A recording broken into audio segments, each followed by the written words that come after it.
This week is National Disability Voter Registration Week, and making sure everyone with the right to vote is able to vote was the focus of the state's Get Ready for November task force today.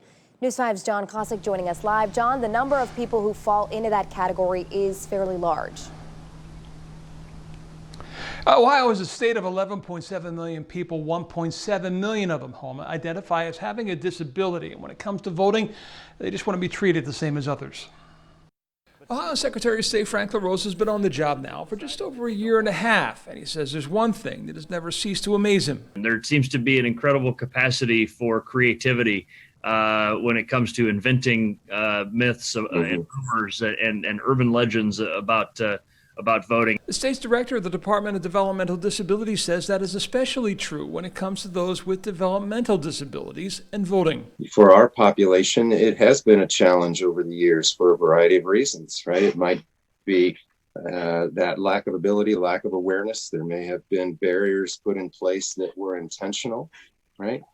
Why should you vote, or can you vote, or do you have the ability to? That's why he says there needs to be a focus on information, education, and opportunity to tear down the barriers to voting. There is still a belief out there, in certain areas where if I have a guardian, I'm not allowed to vote.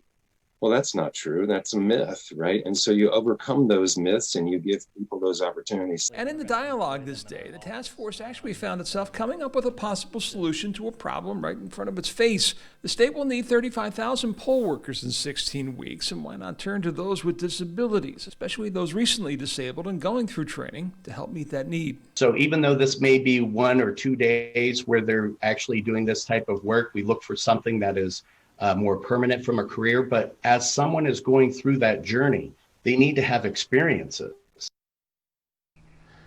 And on the developmental disability side, maybe something as simple as handing out the I voted stickers, giving them a sense of purpose and a role in the process.